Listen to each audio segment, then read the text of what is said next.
మీ family member తెలియక చేసిన ఒకే ఒక్క తప్పు వలన గోల్డ్ కోసం కానీ క్యాష్ కోసం కానీ బ్యాంక్ చుట్టూ తిరుగుతూనే ఉండాలి. ఇలాంటి పరిస్థితి మీకు రాకూడదు అనుకుంటే ఈ షార్ట్ని ఎండింగ్ వరకు చూడండి.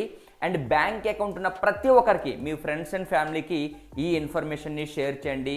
షార్ట్ నచ్చితే లైక్ చేసి ఛానల్ని సబ్స్క్రైబ్ చేయండి. చాలామంది గోల్డ్ కానీ క్యాష్ కానీ బ్యాంక్ లాకర్స్లో అయితే పెడుతూ ఉంటారు. ఇప్పుడు బ్యాంక్ లాకర్స్లో పెట్టిన పర్సన్ ఎవరైతే ఉన్నారో, ఆ బ్యాంక్ అకౌంట్ ఓనర్ ఎవరైతే ఉన్నారో, తను చనిపోయిన తర్వాత ఆ గోల్డ్ కానీ క్యాష్ కానీ బ్యాంక్స్ అనేవి డైరెక్ట్గా ఫ్యామిలీకి ట్రాన్స్ఫర్ చెయ్యవు.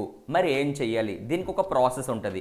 ముందుగా మీరు బ్యాంక్కి విజిట్ అయిన తర్వాత మీరు డెత్ సర్టిఫికెట్, ఎవరైతే ఆ బ్యాంక్ లాకర్ ఓనర్ ఉన్నారో తను చనిపోయారో అని చెప్పి డెత్ సర్టిఫికెట్ అనేది సబ్మిట్ చేయాల్సి ఉంటుంది. ఇక్కడ బ్యాంక్ అనేది ప్రాసెస్ అనేది స్టార్ట్ చేస్తుంది అనమాట. సో బ్యాంక్ ప్రాసెస్ స్టార్ట్ చేసేటప్పుడు ముందుగా ఏం చూస్తుందంటే, జాయింట్ హోల్డర్ ఎవరైనా ఉన్నారా, హస్బెండ్ అండ్ వైఫ్ ఇద్దరు కూడా లాకర్ తీసుకునేటప్పుడు హస్బెండ్ చనిపోయినా సరే వైఫ్ ఆ లాకర్ని కంటిన్యూ చేసే అవకాశాలు అయితే ఉంటాయి.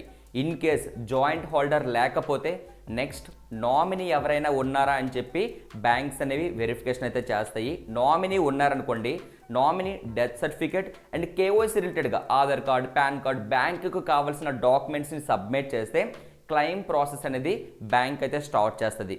కొన్ని సందర్భాల్లో నామినీ ఉన్నారు, జాయింట్ హోల్డర్ ఉన్నారు, అక్కడే ఎక్కువ ఇంపార్టెన్స్ అనేది జాయింట్ హోల్డర్కి ఇవ్వడం జరుగుతుంది. జాయింట్ హోల్డర్ తర్వాతనే నామినీకి ఇంపార్టెన్స్ అనేవి ఉంటాయి. ఇక్కడ వరకు బాగానే ఉంది. కొన్ని సందర్భాల్లో మన ఫ్యామిలీ మెంబర్ తెలియక నామినీని పెట్టలేదు, జాయింట్ హోల్డర్ని పెట్టలేదు. ఇప్పుడు పరిస్థితి ఏంటి? ఇక్కడ మనం సబ్మిట్ చేయాల్సిన డాక్యుమెంట్స్ లీగల్ హెయిర్స్, అంటే మీరు వారసుడు కానీ వారసురాలు కానీ అని చెప్పి ఒక సర్టిఫికేట్ అనేది మీరు బ్యాంక్కి సబ్మిట్ చేయాలి. ఇక్కడతో ప్రాసెస్ సింపుల్గా అయితే ఉండదు.